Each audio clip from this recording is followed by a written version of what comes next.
तो मैं सुनील बोल रहा हूँ। मेरे चैनल का नाम है सुनील मैकेनिकल इंजीनियरिंग क्लासेस। आज का जो हम टॉपिक डिस्कस करने जा रहे हैं, आज हमारा प्रैक्टिकल नंबर 1 है। इसका जो उद्देश्य है, जो एम है, वो है ऑटोकैड 2017 का प्रयोग करके लाइन कमांड के द्वारा एक लाइन को ड्रॉ करना। इसके लिए जो हमें आवश्यक उपकरण है, वो हमें एक ऑटोकैड 2017 सॉफ्टवेयर की इसमें आवश्यकता होती है। इसका जो सिद्धांत है वो क्या है? सिद्धांत जो है वो ये है कि ऑटोकैड 2017 में लाइन कमांड को एंटर करने के बहुत सारे तरीके हैं। इनमें से जो मेन है वो ये हमारे पास 4 तरीके हैं। सबसे पहले नंबर 1 इज़ कीबोर्ड, यानी कीबोर्ड में का मतलब है कि जो हमारे पास कीबोर्ड होता है उसके द्वारा हम लाइन टाइप करें, एल आई यानी लिखें, और उसके बाद एंटर को प्रेस करें। दूसरा होता है कैस्केडिंग मेनू। कैस्केडिंग मेनू में क्या होता है कि जैसे कि हमारे पास एम एस वर्ड में ऑप्शंस होते हैं, तो उसमें मेनू में जाके ड्रॉ मेनू में आते हैं और उसमें से भी लाइन कमांड को हम सेलेक्ट कर लेते हैं। नेक्स्ट है tool bar icon. Tool bar icon में क्या होता है कि जो हमारा टूल बार में आइकन होता है, उसमें ड्रा टूल बार में हम जाते हैं और वहाँ पर जो है इस तरह का सिंबल बना रहता है, तो इसको हम चूज़ कर लेते हैं। और उसके बाद आता है हमारा रिबन। रिबन में हम जाते हैं तो लाइन कमांड देखते हैं, तो लाइन कमांड में जितने भी वेरियस सब ऑप्शंस होते हैं वो इसमें हमारे पास आ जाते हैं। प्रोसेस क्या है इसकी? प्रोसेस जो है वो ये है कि जितनी मैंने चारों विधियाँ ऊपर बताई हैं, इनमें से किसी एक के द्वारा हम लाइन कमांड को शुरू कर देते हैं। मान लीजिए कि हम कमांड लाइन जो होती है उसमें लाइन एल आई यानी लिखें या एल लिख कर एल टाइप करते हैं और उसके बाद एंटर का बटन प्रेस करते हैं, तो हमारी लाइन कमांड एक्टिवेट हो जाती है। तो सबसे पहले हमारे पास लिखा हुआ आता है उसमें स्पेसिफाई फर्स्ट पॉइंट, फिर माउस का प्रयोग करके कंप्यूटर की स्क्रीन पर कहीं भी लेफ़्ट क्लिक कर सकते हैं हम। तो उसके बाद फिर वो नेक्स्ट पॉइंट को एंटर करने के लिए कहता है। तो इसमें हम स्क्रीन पर जो है माउस को कहीं और ले जाएं और फिर से उसको लेफ़्ट साइड में हम क्लिक कर सकते हैं। जितनी बार चाहें उतनी बार हम लेफ़्ट क्लिक करें, ठीक है। और लास्ट में हम एंटर का बटन या एस्केप का बटन प्रेस करते हैं। एस्केप का बटन प्रेस करने से जो है हमारी लाइन कमांड जो है वो डीएक्टिवेट हो जाती है, ठीक है। और U N D O undo command का हम प्रयोग करें तो हम लाइन कमांड को जो लास्ट वाली कमांड थी उसको हम कैंसिल कर सकते हैं। देखिए, समझाने के लिए मैंने आपको यहाँ बताया हुआ है कि ऑब्जर्वेशन यानी प्रेक्षण हम कैसे करते हैं। हम एल लिख कर एंटर करते हैं, तो कंप्यूटर की जो कमांड लाइन है उसमें हम एल लिख कर एंटर करते हैं कीबोर्ड की सहायता से। तो वो पूछेगा आपसे कि स्पेसिफाई फर्स्ट पॉइंट। मान लीजिए फर्स्ट पॉइंट के कोऑर्डिनेट आपने 10 दे दिए, उसके बाद एंटर का बटन प्रेस करते हैं, तो वो आपसे पूछेगा कि स्पेसिफाई नेक्स्ट पॉइंट, और अनडू आप 40, 10 लिखकर एंटर का बटन प्रेस करते हैं, तो स्क्रीन पर एक हॉरिजॉन्टल लाइन बनती है जिसके इनिशियल पॉइंट प्रारंभिक बिंदु के निर्देशांक कोऑर्डिनेट्स 10 और फाइनल पॉइंट के कोऑर्डिनेट्स 60 हैं, ठीक है। तो यदि यूनिट्स मिलीमीटर में है तो आप इसमें हम देख रहे हैं कि जो इनिशियल पॉइंट के कोऑर्डिनेट हैं वो 10 है और फाइनल पॉइंट के जो कोऑर्डिनेट्स हैं वो 40 है। तो इसमें हम देख रहे हैं कि जो इसमें हमारे पास जो एक हॉरिजॉन्टल लाइन बन रही है वो 30 mm की एक हॉरिजॉन्टल लाइन बन जाती है, ठीक है। तो यहाँ पर मैंने इसे 40 लिखा हुआ है, 40 नहीं है ये 30 है, इसको करेक्ट कर लेना। 30 mm की एक हॉरिजॉन्टल लाइन बन जाती है। इसी तरीके से फिर एक वर्टिकल लाइन को ड्रॉ करने के लिए मैं एल लिख कर एंटर करता हूँ, और फिर उसमें वो कमांड लाइन में जब हम इसको एंटर करते हैं तो वो उसमें नेक्स्ट जो पॉइंट आता है वो ये आता है कि स्पेसिफाई फर्स्ट पॉइंट। मान लीजिए हम 15,25 लिख के एंटर करते हैं, फिर वो पूछेगा आपसे स्पेसिफाई नेक्स्ट पॉइंट और अनडू। तो आप जो हैं 15,65 लिख के एंटर करते हैं, तो एक ये इस तरीके से 40 mm की वर्टिकल लाइन ड्रॉ हो जाती है। और इसमें जो हम देखते हैं कि जो फर्स्ट पॉइंट के कोऑर्डिनेट है वो 15,25 है और फाइनल पॉइंट के जो कोऑर्डिनेट है वो 15,65 है, ठीक है।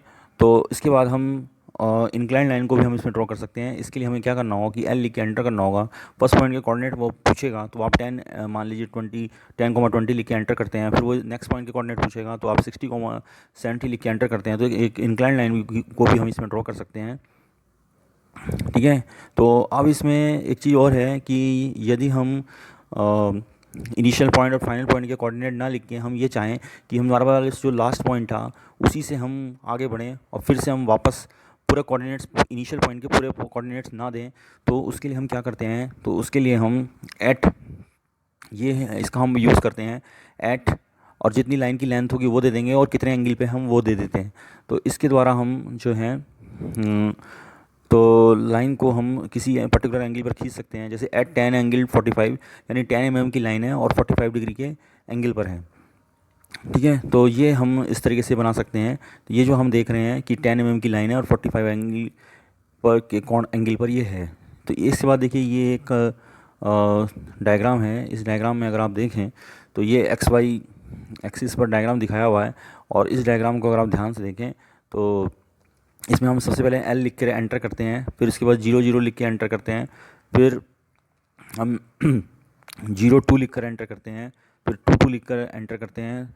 तो लाइन जो है वो यहाँ से इस तरह से जाएगी, फिर यहाँ जाएगी, फिर 2 4 लिख के एंटर करते तो लाइन यहाँ जाएगी, फिर 4 4 लिख के एंटर करते लाइन यहाँ जाएगी, फिर यहाँ पर 4 2 लिख के एंटर करते लाइन यहाँ जाएगी, फिर 6 2 लिख के एंटर करते लाइन यहाँ जाएगी, फिर 6 0 लिख के एंटर करते लाइन यहाँ पे जाएगी, और फिर लास्ट में 0 0 लिख के एंटर करते हैं तो लाइन यहाँ पर जाएगी।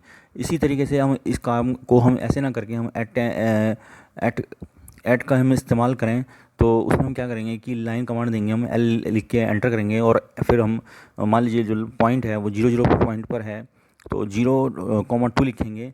तो जो लाइन एट एंगल, पहले हम क्या करेंगे देखिए, इसके लिए पहले हम इसमें क्या करेंगे, एट लिखेंगे।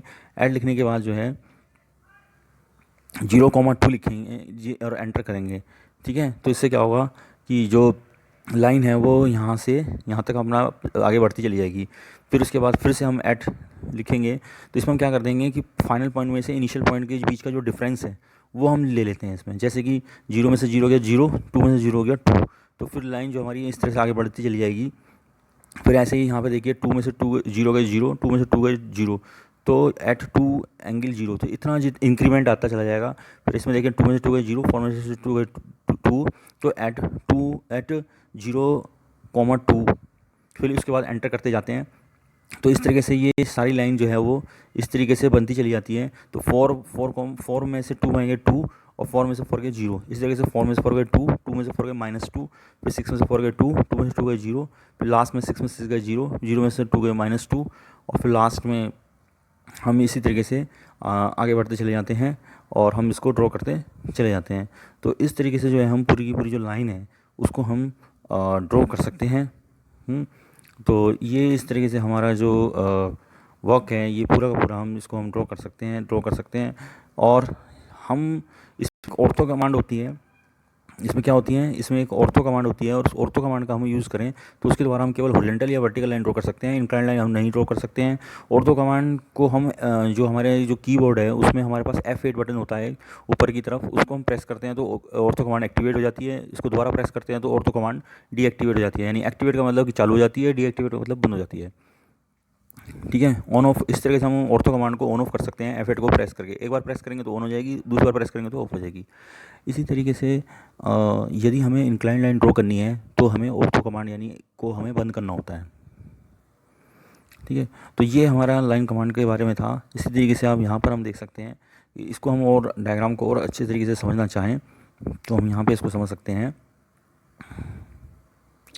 तो ये देखिए एक हमने यहाँ पर डायग्राम दिया हुआ है, देखिए ये एक मेथड है, ये एक मेथड है। इसमें हमारा क्या है कि एड एल लिख के एंटर करते हैं, फिर 0 0 लिख के एंटर करते हैं, तो यहाँ से लाइन बननी स्टार्ट होती है। फिर उसके बाद एट, इसमें हम लेंथ दे रहे हैं और एंगल दे रहे हैं। फिर लिखते हैं हम इसमें एट 10 एंगल 0, कितना दे रहे हैं, एट 10 एंगल 0, तो लाइन यहाँ से यहाँ तक जाएगी। फिर उसके बाद देते हैं एट 25 एंगल 95, लाइन यहाँ से यहाँ तक जाएगी, 25 mm की लेंथ बनेगी 90 डिग्री के एंगल पर। फिर उसके बाद देते हैं हम एट 4 एंगल 120, तो यहाँ पर लाइन इस तरीके से बन जाती है। फिर उसके बाद देते हैं हम एट 4 एंगल 120 दोबारा, तो फिर लाइन यहाँ से यहाँ तक बन जाती है। फिर उसके बाद देते हैं हम एट -6 एंगल 0, लाइन हॉरिजॉन्टल बन जाती है। फिर उसके बाद देते हैं हम एट -25 एंगल 90, तो लाइन इस तरीके से चली जाती है।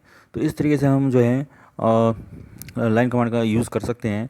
और लाइन कमांड का जो हम यूज़ कर रहे हैं तो उसको यूज़ करने के लिए जो है हमारे पास और बहुत सारे मेथड्स हैं, डायनेमिक इनपुट है, और ठीक है। और इसमें हम क्या होता है कि बस जब हम इस बटन को, इस ऑप्शन को ऑन कर देते हैं तो हम जैसे ही हम इस कर्सर को मूव कराते हैं तो वहाँ पे अपना आप डाटा आने लगता है। हम ऑन स्क्रीन पर ही हम डाटा को, वैल्यू को हम दे सकते हैं।